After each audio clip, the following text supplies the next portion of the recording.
হবে না। বাংলাদেশ অসভ্য ইতর হইতে হইতে গত 16 বছর এই সাইকোপ্যাথের রাজনীতি অপরাজনীতি করতে করতে সমাজটা দূষিত পচে গলে দুর্গন্ধ বের করে দিয়েছে। তো হঠাৎ করে আপনি মানে স্বপ্ন দেখবেন যে কালকেই সভ্য হয়ে সমাজ হয়ে গেছি। সমাজ বিপ্লবটা দীর্ঘদিন শেষ। প্রসেস। তোহানা সাবা চিরতিকা জ্যোতি আমার এত কাছের ছিল, মানে এত কাছের বলতে কি, এই মাত্র কয়েক মাস আগেও আমার সাভার যে রিসোর্ট আছে ওই রিসোর্ট গিয়ে আড্ডা দিলাম, কথা বললাম। তারা এখন ক্রোধ প্রকাশ করছে। খুবই অবাক লাগে বিষয়গুলো দেখতে, যে এত মিথ্যা কথা বলে আমার কে নিয়ে মানে হিউমিলেট করা, সত্য মিথ্যা মিলায়, অথচ তার কোনো ক্ষতিও করি নাই। ক্ষতি করা তো দূর, মানে ক্ষতি করার কথা ভাবিও নাই।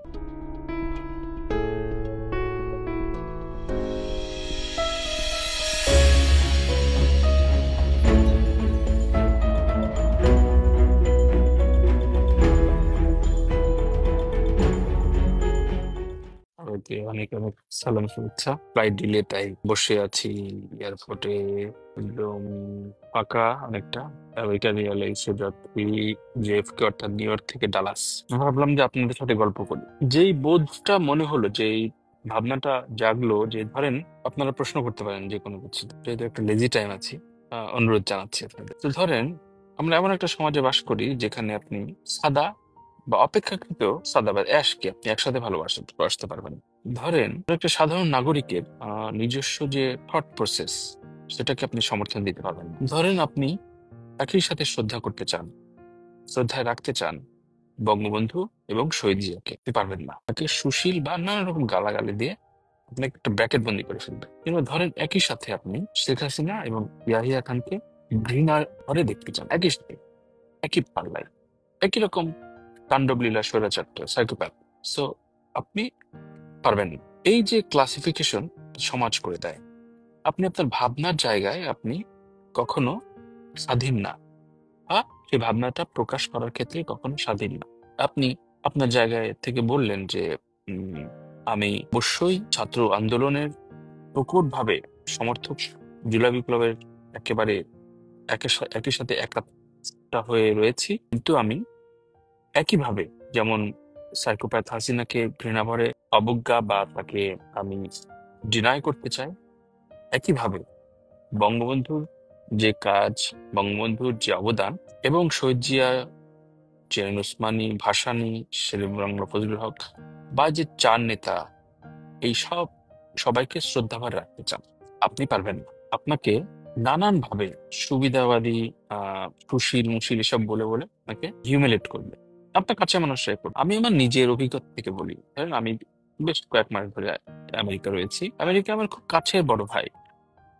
আমাকে অনেকেই ভালোবাসেন, ভালোবাসার চোখে দেখেন বা স্নেহ বা প্রশ্রয় দেন, এবং আমি তাদের প্রশ্রয়গুলো পেয়ে থাকি এবং তার ভালোবাসার কৃতজ্ঞতা বোধ করি। এমন 2-3 জন বড় ভাই রয়েছেন যাদের মধ্যে একজনকে পেলাম অদ্ভুত ভাবে। তিনি আমার কাজে এতটা মুগ্ধ ছিলেন এবং তিনি নিজেই আমার সাথে দেখা করার জন্য উদ্গ্রীব। আমাকে প্রচুর ঘুরিয়েছেন এর আগের ট্রিপে, এর আগের অনেকগুলো ট্রিপে। মানে থাকে না যে ওভারওয়েলড, মানে আমি আমি মানে আপ্লুত, যে আমি তো এত পাওয়ার, এত ভালোবাসে কেন মানুষটা, এরকম মুগ্ধ হয়ে আমি তাকে দেখতাম। হঠাৎ করে এই জুলাই বিপ্লবের পরে দেখলাম আমি ছাত্র আন্দোলন এবং জুলাই বিপ্লবকে সমর্থন করার জন্য উনি আমাকে একটা অন্য চোখে, অন্য ব্র্যাকেটে ফেলছেন।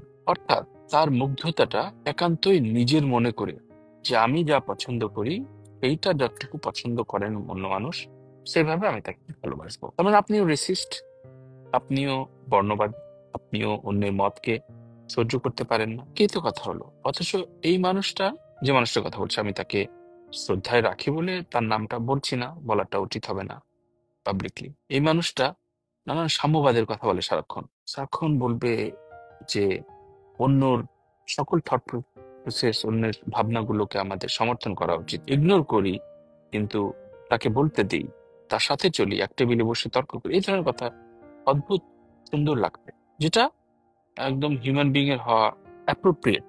সো এই জন্য আমি তার ভক্তও ছিলাম। কিন্তু দেখেন, তার কোনো ক্ষতি করিনি, তিনিও আমার কোনো ক্ষতি করেননি। ভালোবাসার জায়গায় খেদ এবং দূরত্ব এবং এক ধরনের ঘৃণা প্রকাশ পেয়েছে কারণ আমি একটা অন্য মতকে সমর্থন করি এবং সে একটু ভিন্ন মতকে সমর্থন করে। সে আমার সেই জায়গা থেকে সরে এসেছেন, অর্থাৎ আমাকে তার এখন ভালো লাগে না, ধরে যাক ভালো লাগে, বা সামনাসামনি প্রকাশ করে যে ভালোবাসি, কিন্তু আমি বুঝি যে ভালোবাসাটা আগের মতো নাই।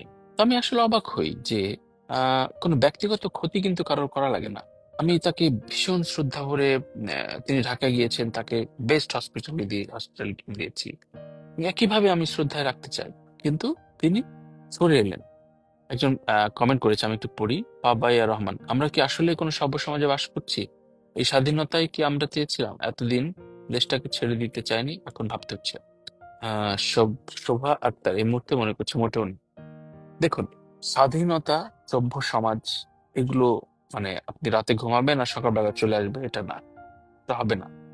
বাংলাদেশ অসভ্য ইতর হইতে হইতে গত 16 বছর এই সাইকোপ্যাথের রাজনীতি, অপরাজনীতি করতে করতে সমাজটা দূষিত, পচে গলে দুর্গন্ধ বের করে দিয়েছে। তো হঠাৎ করে আপনি মানে স্বপ্ন দেখবেন যে কালকেই সভ্য হয়ে সমাজ হয়ে গেছে। সমাজ বিপ্লবটা দীর্ঘদিন প্রসেস। আপনি যখন অন্যের মতকে সমর্থনই করতে পারছেন না, এই যে বিদ্রোহের রাজনীতি, আপনি দমনের রাজনীতি কারা শুরু করেছে? গত 16 বছর ধরে আমরা দেখেছি তারা করেছে।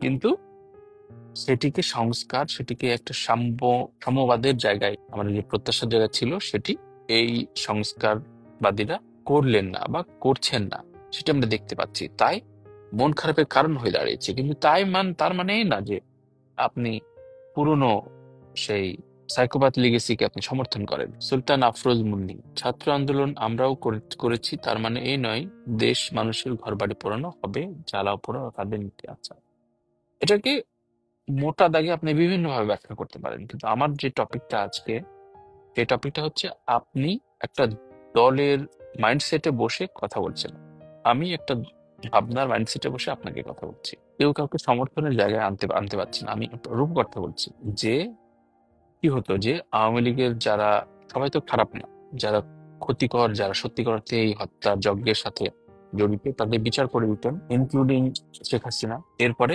এদেরকে রিফর্ম হবার এক সুযোগ দিতেন।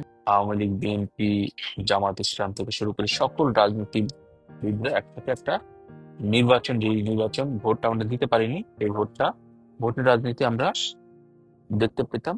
একটা সভ্য সমাজ গড়ার প্রসেস তৈরি হইতো। মানে এভাবে প্রসেস তৈরি হলে হয়তো 20 বছরে একটা সভ্য বাংলাদেশ আমরা পেতাম। মানে সভ্য বাংলাদেশ 20 বছর তাও কম, প্রায় 200 বছর, 200-250 বছরের এই যে সোসাইটি আমরা দেখছি আমেরিকা বা ইউরোপের বিভিন্ন রাষ্ট্রে, তারাও কোনো কোনো সাইডে এখনো সভ্য হয়নি। সুতরাং সভ্য সমাজ, আমরা কি সভ্য সমাজে পেলাম? সভ্য সমাজে আগে ছিলেন না ভাই। ওই সাইকোপ্যাথ হাসিনার আমলটা সভ্য না কখনো।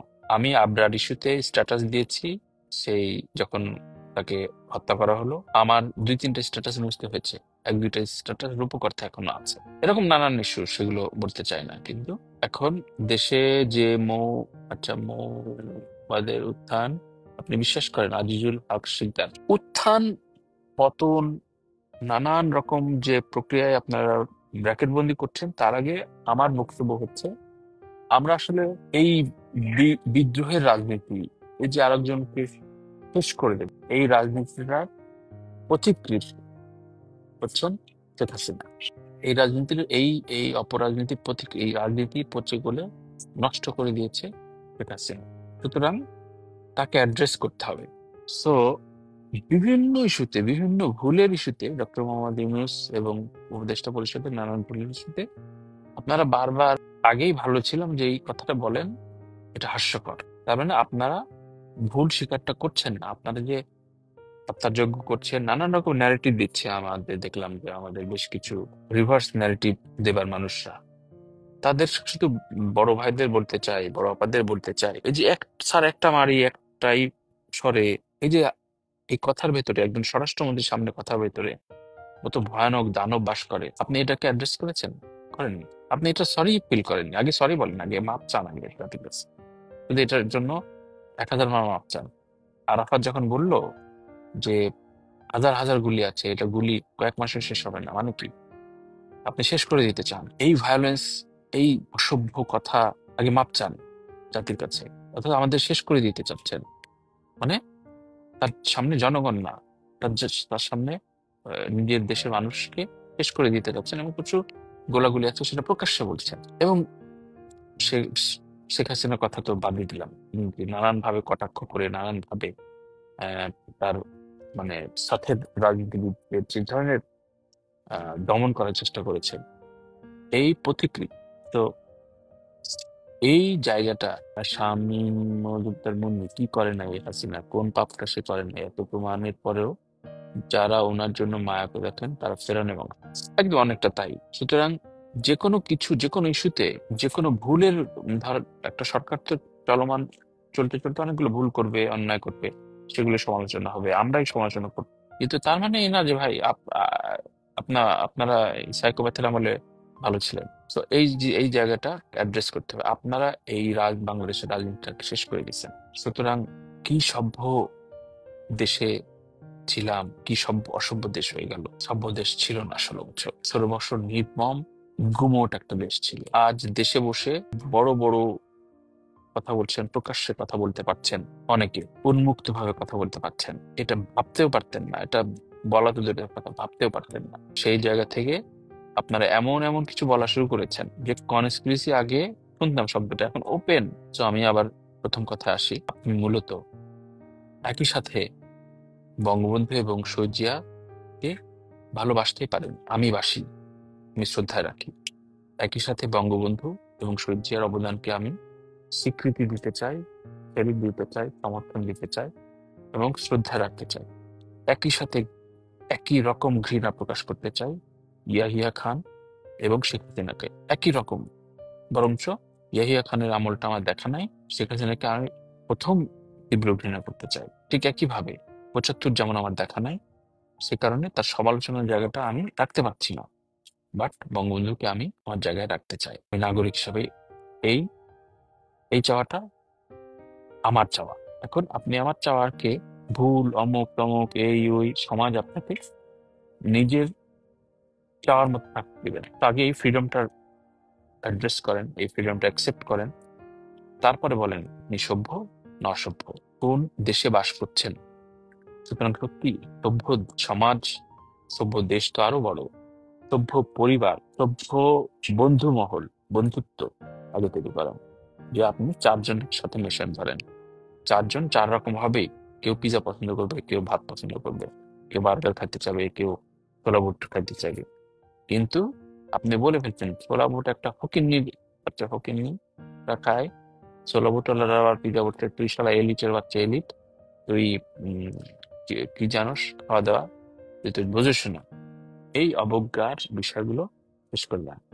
শেষ যতক্ষণ না হবে ততক্ষণ পর্যন্ত সভ্য হবে না। এর থেকে সবারই মতামত নেন। সোহেলি পারভিন, সোহেলি আপা, কোনো সমাজ ব্যবস্থা ছিল না, সেই সমাজ ব্যবস্থাটা ভেঙে চুরে শেষ হয়ে গেছিল, সুতরাং একটা ঝড়ের ভিতরে আছে। সুতরাং তুলনা করতে যান, আগে সরি বলেন, আগে সরিতে আসবেন, তারপরে আলাপ। এই যে আমি যে কথাগুলো বললাম, যে খুন, যেই ধরনের ভিডিও ফুটেজ, ভ্যানের যেসব লাশ, এর ওর মিথ্যা প্রমাণ বের করার আগে আপনি স্বরাষ্ট্রমন্ত্রী সামনে বলছেন একটা গুলি করি একটা মরে, এটা জাতিগতভাবে পুরো দলকে আগে সরি ফিল করতে হবে।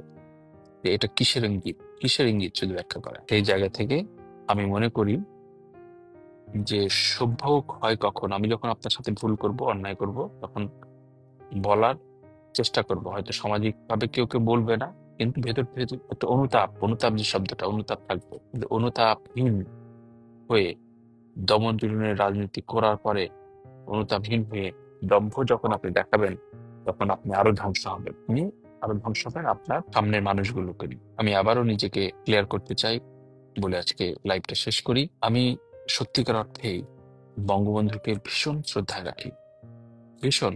আমার কাছে লোকটা এক অদ্ভুত জাদুকর মনে হয়। আমার বাবা তার ভীষণ ফ্যান ছিলেন।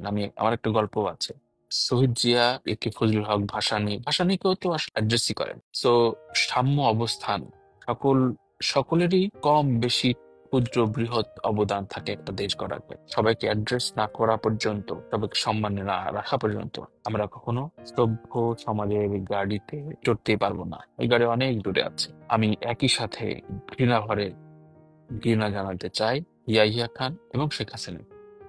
দুজন কি রকম নিজের ভুল স্বীকারতে দূর, সাইকোপ্যাথের মতো তার জাতিগত বৈষম্য তৈরি করেছে এবং দম্ভ দেখিয়েছে যে গুড়িয়ে দেব, দমন করে দেব, কি করেছি, এই করেছি, এই করেছি, তারপরে তোরা ভালোবাসবি না। সমাজ আসলে আপনাকে স্বাধীন থাকতে দেবে না, দেয় না। কারণ সমাজটা সত্যিকার অর্থেই সভ্য হয়ে ওঠেনি। সভ্য আপনি তখন, আপনি যেমন, আপনার সাথে আমার পরিচয় নাই, কিন্তু আপনি আমার কথা পিঠে আমাকে ভেঙে চড়ে দিতে চাইবেন, কারণ ও তো আমার মতের না, ওরে গালি দিয়ে দিই চারটা। তো আপনি আপনার সাথে আর শেখ হাসিনার সাথে কোনো পার্থক্য নাই। সুতরাং এই যে শেখ হাসিনা, দরবেশ বাবা, পলক, আরাফাত থেকে শুরু করে 15-20 জন আছে এই সাইকেলে, যারা যাদের বিচার হলে, সুষ্ঠু বিচার হলে আসলে সব কেউ আর হতো না। বাকিদের রাজনীতি করার সুযোগ বা সেই তৈরিটা, সেই সমাজটা নিশ্চয়ই তৈরি হতো। সেই সমাজের অপেক্ষায়, সুন্দর দেশের অপেক্ষায় আমরা একটা ম্যাচিউর জায়গায় বয়সে চলে গেছি। ম্যাচিউর বলতে মৃত্যুর কাছাকাছি। মৃত্যু কালকেও হতে পারে আমার, বয়স হলে যেটা হয়। এই যে 17 বছর কোন দেশে ছিলেন দাদা ভাই? তো এই যে আমি যে কথাগুলো বলছিলাম, এই যে রেসিস্টদের মতো কথা বললে ঠিক এরকমই শোনায় যে কোথায় ছিলেন, কি করছিলেন, ওই করছিলেন যে তখন। সুতরাং আপনি অন্যকে অবজ্ঞা করে কখনো এক টেবিলে আলোচনা বা পরিবার বা সমাজ করতে পারবেন না। আপনাকে একসেপ্ট করতে হবে, শুনতে হবে, সরি ফিল করতে হবে, সত্যকে হ্যান্ডশেক করতে হবে, এরপরে মুভিং ফরওয়ার্ড করতে হবে। সেই জায়গায় বাংলাদেশ যাক, রাজনীতিবিদ যে সে বোধহয় এইগুলো হোক, ঘৃণা রাজনীতি, ক্রোধের রাজনীতি, ক্রোধ ছড়াবে, সেই ক্রোধ থেকে আমরা পরিত্রাণ পাই। তো ভালো থাকবেন, ভালো রাখবেন। আমার কথাগুলো যদি না বুঝতে চান, না বুঝে থাকেন, আমি খুব সরল মনে সাদাসিধে কথাগুলো বললাম, না বলতে আবার শুনবেন। সবার প্রতি অকুণ্ঠ শ্রদ্ধা, ভালোবাসা। এবং আরেকটি কথা বলে শেষ করি, আলো আসবে গ্রুপে যারা আমার স্ট্যাটাস গুলো শেয়ার করেছিল, আমি একটা মতের পক্ষে ছিলাম, কিন্তু দেখে নেব, এই করব, এই করবো, এইসব বিষয়গুলো বলে অরুণা বিশ্বাস, সোহানা সাবা, জ্যোতিকা জ্যোতি আমার এত কাছের ছিল, মানে এত কাছের বলতে কি, এই মাত্র কয়েক মাস আগেও আমার সাভার যে রিসোর্ট আছে, ওই রিসোর্ট গিয়ে আড্ডা দিলাম, কথা বললাম। তারা এখন ক্রোধ প্রকাশ করছে। খুবই অবাক লাগে বিষয়গুলো দেখতে, যে এত মিথ্যা কথা বলে আমার কে নিয়ে, মানে হিউমিলেট করা, সত্য মিথ্যা মিলায়, অথচ তার কোনো ক্ষতিও করি নাই। ক্ষতি করা তো দূর, মানে ক্ষতি করার কথা তো ভাবিও নাই। ভেবেছি যে ঠিক আছে, ভিন্ন মত থাকতেই পারে, দেখা হলে আবার হাসবো, কথা বলবো, ঝগড়া করবো, বলবো যে তোর যুক্তি এটা ভুল আছে, ও বলবে আমারটা এটা ভুল আছে। ক্রোধের ভিতরে ঠেলে ঠেলে দিল, তো বাজে ভাবে লিখলো। আমি ভাবলাম যে এই ধরনের সাইকোপ্যাথের সাথে আসলে আমি কেন দেখবো। আমি ব্লক করলাম। তা আমার স্ত্রী তাকে ইনবক্স করলো, আমি তাকে ইনবক্স করতে চেয়েছিলাম, কিন্তু ভাবলাম যে আমি কার সাথে কথা বলবো। না, ওর নামও, মানে সোহানা সাবার নামও হয়তো ধুপতুনি নাই কখনো, এবং কি আমার ফ্যামিলি ভাবতাম। তো এই রকম সম্পর্কের ক্ষেত্রে, মানে আমি আমার একটা ব্যক্তিগত বিষয়ে বললাম, এটা নিয়ে আমি আসলে পরবর্তী আর কোনো কথাও লিখিনি, কিন্তু আসলে অবাক হয়েছি যে সম্পর্কের বিশ্বাস, শ্রদ্ধা, ভালোবাসার জায়গাগুলো শুধুমাত্র মতাদর্শের বৈপরীত্যের কারণে যখন অশ্রদ্ধায় পরিণত হয়, মানে অশ্রদ্ধা তো খুব পোলাইট শব্দ, মানে ঘৃণায় পরিণত হয়, যে ওকে শেষ করে দেবো, ওকে মানে আমাকে শেষ করে দেবে, বা আমাকে আমি আমার মতো, মানে খারাপ, আমার মতো মানে হিংস্র, মানে আমার মতো আহ নষ্ট কেউ না, হঠাৎ করে বলে দিল। কিন্তু তার সাথে আমার মানে একটা খারাপ সম্পর্কের কোনো ক্লু নাই যে আমি ওর সম্পর্কে কোথাও খারাপ বলেছি বা ওকে সমালোচনা করেছি, কখনো না। তো এই ধরনের মানুষকে আপনি কি বলবেন, কোথায় রাখবেন? সাইকোপাথ ছাড়া আর কি বলবেন বলে?